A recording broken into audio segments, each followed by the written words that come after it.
Welcome back, everyone. We are Game 4 here in the finals of the FXopen tournament, brought to us by FXopen, the Forex broker, and 2bh.org. And we are going to be on Steps of War again. Like I was saying just before, we didn't specifically state you could not play the same map twice, but ROOTsheth did not mind because the game had already started, so big props to him for being such a good-mannered person. We didn't specifically say you couldn't do it, but then we didn't say it was allowed either, so... it was up to ROOTsheth, and he was quite sober about this whole thing. So we are going to have ROOTsheth down on the bottom left-hand corner as the purple Zerg, and we are going to have capoch as the green Protoss at the top right. So hopefully we see a different thing. Yeah, it's different positions than last time. I mean, it's the same map, basically, but kind of cool to see them in a different sort of position. However, I could actually almost be seeing Sheth choosing another macro-style map. Since you can choose two, again, hell, he could pick Zelnaga Caverns if he wanted to. I'd personally like to see him pick Metalopolis. Did I say that right? I never know anymore. Metalopolis? Yeah. What are you talking I'd like to see...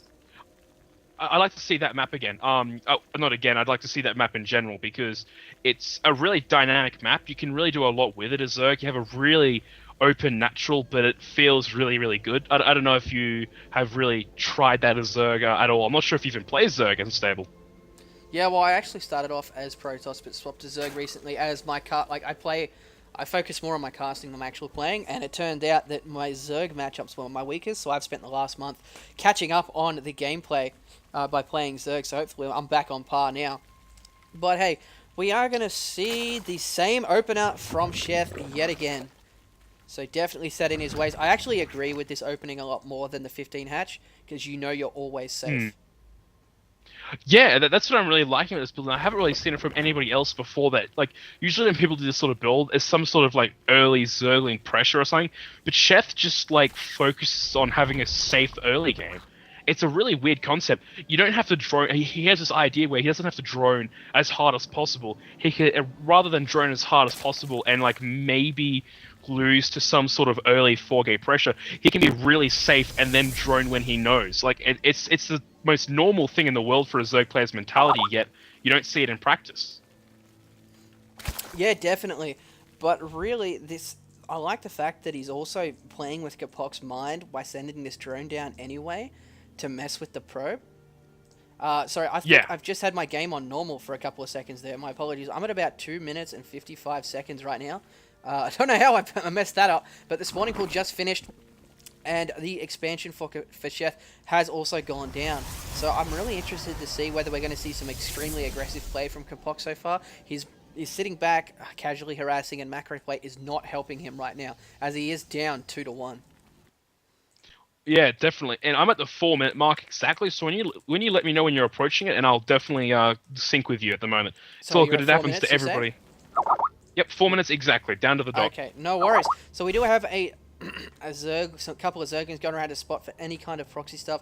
Does want to scout that, doesn't want to get pulled away, but oh my god, looks like Capoch does have that probe in the back of the base. I'm about 3 minutes 55 seconds now, and I please no, don't tell me there's going to be a proxy pile in there. 4 minutes and 3 seconds.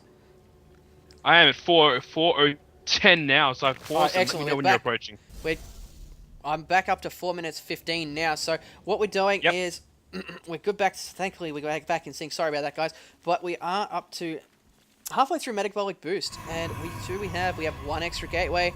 Are we going to see 2 and 3 and 4? I'm kind of annoyed.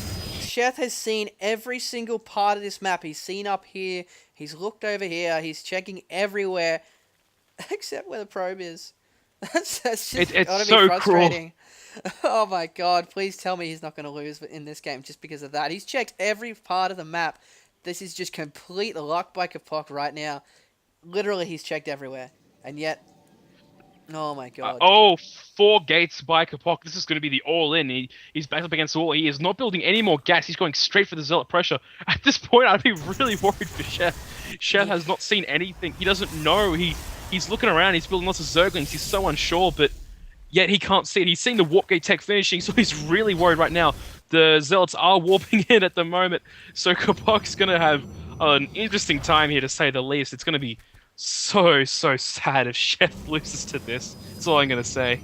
Yeah, that is going to be extremely frustrating for him, but most likely will put him on tilt, so if Capoch can take this game, he will have a good mindset going into the 5th game. because it currently is 2-1. But oh my god, he's checking everywhere. He's sacking Overlords. Does he actually see it? He doesn't see the 4 Warp Gates. There we go. He's going to see it finally.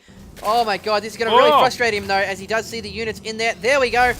Lings are trying to take out great force skills by capoch yet again. ROOTsheth doing the right thing, pulling back, but he's going to be in a lot of trouble. He needs to get as many units as he possibly can up here, as the Zealots are going to run straight into the main.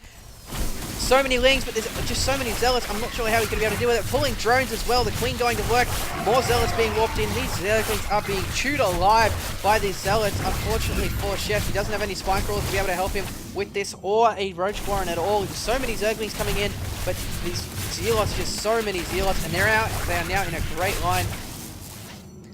And this, I'm looking at this placement by capoch, and it's amazing.